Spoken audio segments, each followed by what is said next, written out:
The world of biscuits all stems back to the classic, which takes cold butter that you cut into flour, then you add enough buttermilk to make a dough, roll that out and stamp it. Now people have simplified this recipe over the years to include the drop biscuit, which is the same but you add more liquid so that the dough is scoopable rather than stampable. Or this one is the cream biscuit, where cream is substituted for the butter and the buttermilk, and again it makes a biscuit you can stamp out and roll. But today Dan has an entirely new method that he claims is even better.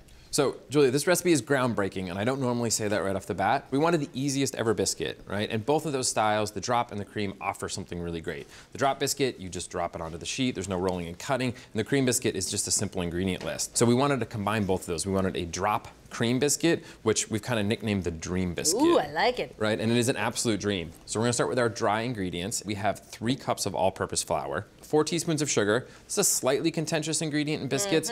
The thing is, this is below any threshold where you'd ever perceive it as sweet. The primary purpose of the sugar in here is for browning. We get really nice browning on these. I also have a tablespoon of baking powder. So this is our leavener. It's got the acidic and the basic ingredient all in there. That gives us all of our lift, which means adding baking soda is actually for flavor and browning. Flavor? Flavor. The actual flavor of baking soda in things like pancakes and biscuits is unmistakable. And if it's not there, you would really notice it. So we have a 1/4 teaspoon of baking soda and finally 1 1/4 teaspoons of salt. And I'm just gonna whisk this until it's combined.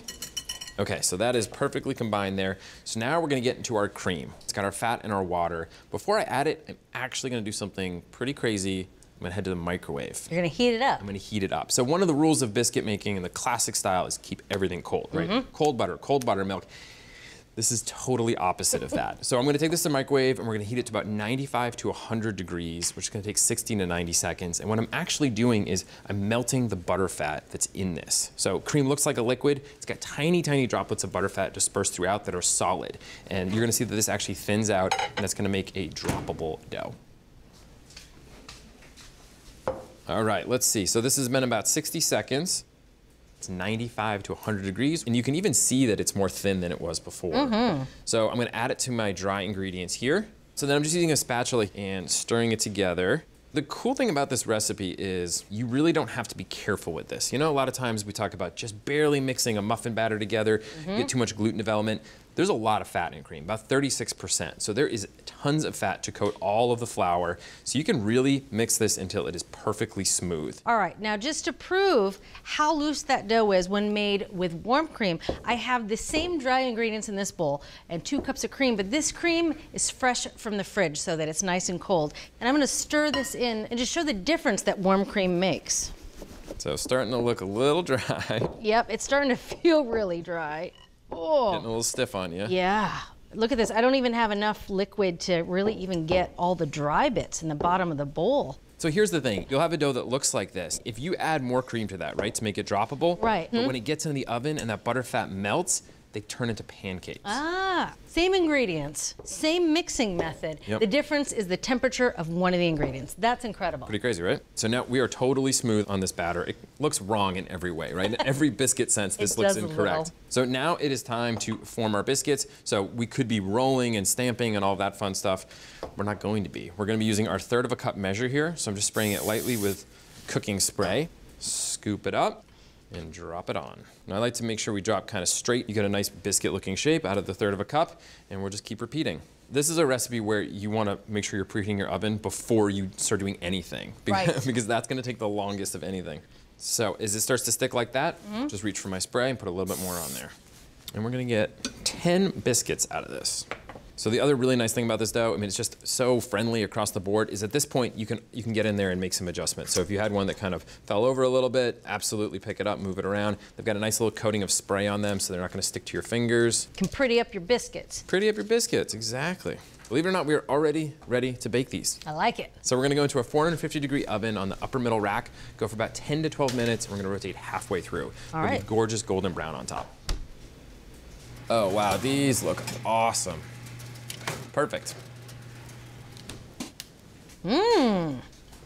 Ta-da! Beautiful. Oh man, these look and smell fantastic. They really do. Now you'd never mistake them for a stamped biscuit, but it is the tidiest looking drop biscuit I've ever seen. Right, I agree. Now some people will say it's not a biscuit without butter. I agree. Right? So we're gonna brush on 2 tablespoons of unsalted melted butter. Butter for flavor at the end. I like it. And a little gloss. It soaks right in. Oh, it smells so good. It does smell really good. All right, so these are ripping hot. We're not going to dig into it right now. How long do they need to cool? Just about 5 minutes. We're going to eat them while they're still really nice and warm. Okay. All right, enough waiting. We got to get into these. I want you to pick the one that you want, though. Ooh, I think this one. Very good choice. I like that this has a nice crack in the middle that I can split open. Oh, look at that.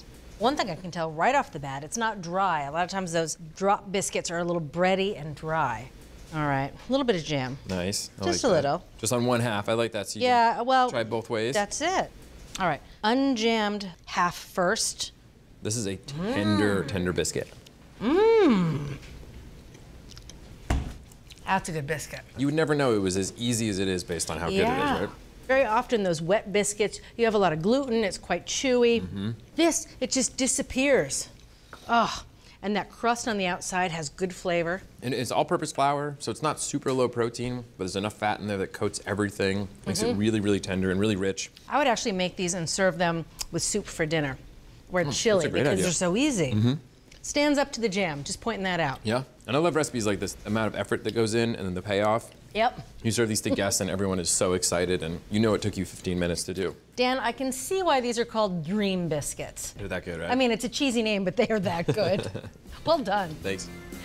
So there you have it. If you want to make these groundbreaking biscuits, start by mixing all-purpose flour with baking powder and baking soda and a little sugar.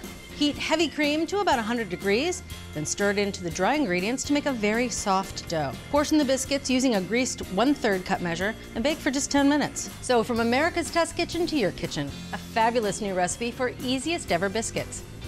Dream on.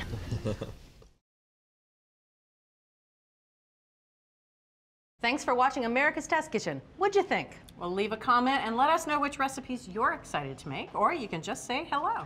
You can find links to today's recipes and reviews in the video description. And don't forget to subscribe to our channel. See you later. I'll see you later.